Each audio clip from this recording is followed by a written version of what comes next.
is from the left wing, not from the right wing. So what are you saying? I'm willing to do anything. I want to see peace. Then do it, sir. Say it. Do it. Say it. Do you want to call him? What do you want to call him? Give me a name. Give me a white name. Supremacists and who would white you like me to condemn? White supremacists and Proud Boys, stand back and stand by. But I'll tell you what.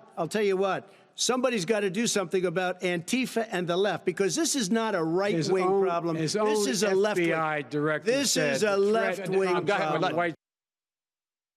Under this president, we become weaker, sicker, poorer, more divided, and more violent.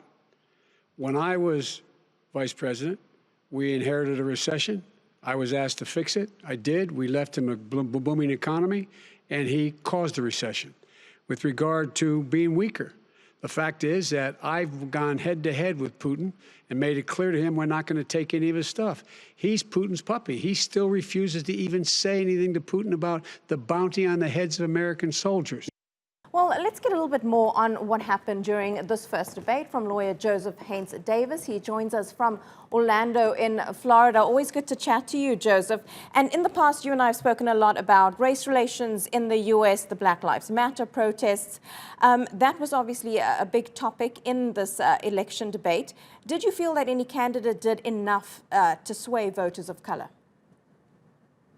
Well, thank you, as always, for having me.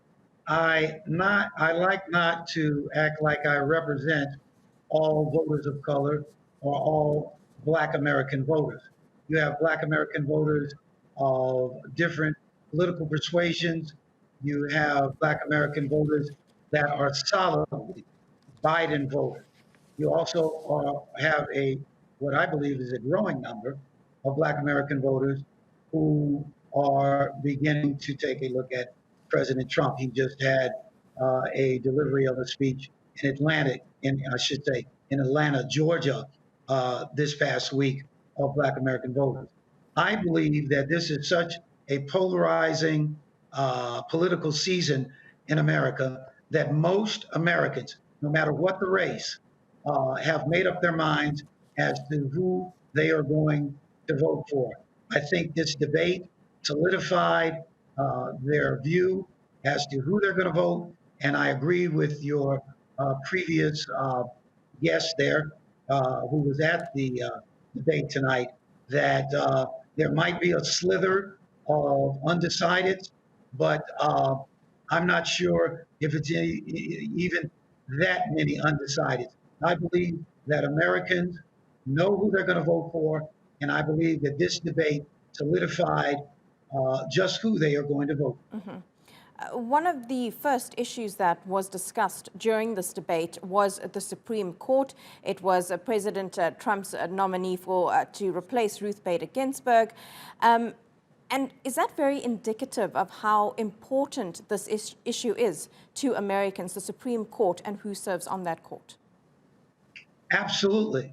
I believe that Americans in general, and again, I am just one of the many Americans, but I believe that Americans in general are beginning to really understand the importance of the United States Supreme Court and how the court has an effect on their daily lives as citizens, and how the Supreme Court sets forth the limitations on the different branches of government in the daily lives of Americans.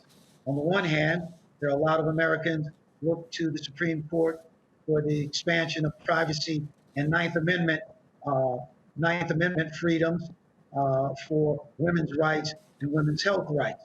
On the other hand, there are a lot of Americans who look to the Supreme Court for the expansion of freedoms and liberties under, for instance, the Second Amendment right to keep and bear arms and to protect themselves from crime and other matters in the environment. So in general, the American people are beginning, if they have not known already, how important a Supreme Court nominee is and how important the Supreme Court itself is on the American public. Joseph, just very quickly, who do you think won that debate, in your opinion? If we knew that, I would win the Florida lottery.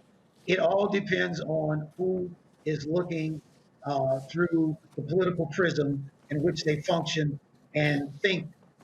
I believe that the Trump supporters are going to see and say that President Trump won the debate because he took charge, and they like, while some others might call it bullying, but they like his take charge notion and his take charge position. On the other hand, there are many Americans who saw Senator Biden, Vice President Biden, I should say, as well, as a man who was more of a gentleman. And as a result, his demeanor dominated the debate. And as a result, they probably feel that he won the debate. Okay, Joseph Haynes Davis, live to us there from Orlando. Thank you for your input on that.